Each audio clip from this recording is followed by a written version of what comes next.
2024 के लोकसभा चुनाव को लेकर रामपुर जिलाधिकारी जोगेंद्र सिंह और पुलिस अधीक्षक राजेश द्विवेदी ने शांतिपूर्ण नामांकन कराने के लिए जो खाका खींचा है उसी पर खरा उतरने के लिए उनका प्रशासन सुबह से ही मुस्तैद है। ये कलेक्ट्रेट का मुख्य द्वार है। इस द्वार की अगर सुरक्षा की बात करें तो यहाँ पर एक क्षेत्राधिकारी के नेतृत्व में 3 इंस्पेक्टर, कई दरोगा और कई दर्जन पुलिस कर्मचारी मौजूद हैं।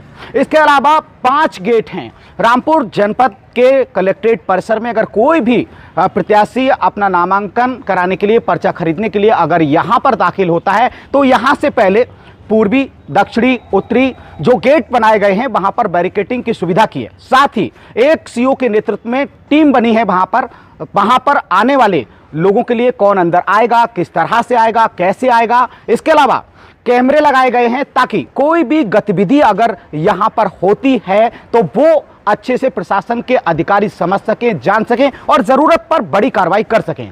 तो कुल मिलाकर हम कह सकते हैं कि आज नामांकन की प्रक्रिया को फॉलो कराने के लिए जो यहाँ पर व्यवस्था की गई है उसी व्यवस्था को बरकरार बनाने के लिए उनके पुलिस के अधिकारी, अदर अधिकारी लगातार ड्यूटी पॉइंट पर जाकर के जिनका काम ड्यूटी चेक करने का है वो चेक कर रहे हैं। हमने देखा सीओ अतुल कुमार जो सीओ साबाद हैं वो लगातार जिलाधिकारी के आवास के ठीक सामने और वहां पर ड्यूटी पॉइंट पर मौजूद पुलिस के अधिकारी कर्मचारियों को चेक कर रहे थे। और साथ ही अगर मुख्य द्वार की बात करें तो यहां पर सीओ के नेतृत्व में जो टीम बनी है वो वहां पर खुद अभी मुस्तैद हैं और उन्होंने ड्यूटी पॉइंट को चेक किया है।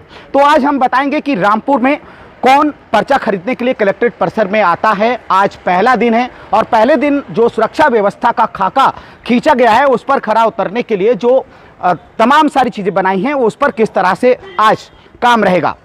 तो रामपुर में समाजवादी पार्टी के सीनियर लीडर मोहम्मद आजम खान अपने बेटे के 2 जन्म प्रमाण पत्र केस में सीतापुर की जेल में बंद हैं और अभी हाल में ही 2 दिन पहले उनको एक और केस में सजा सुनाई गई है।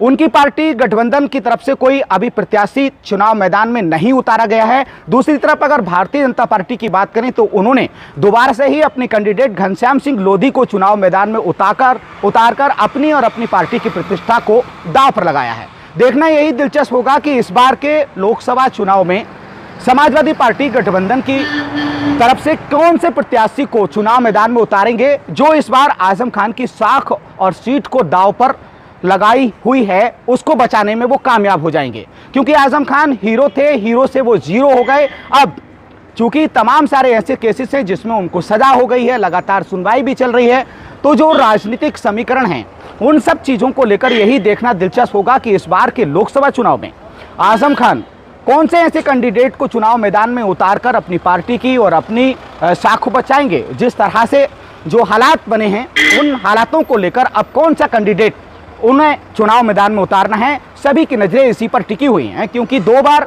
उन्होंने चुनाव में आसिम राजाओं पर दांव खेला। आसिम राजा ना अपनी साख बचा पाए, ना अपनी पार्टी की, ना आजम खान का मान बचा पाए।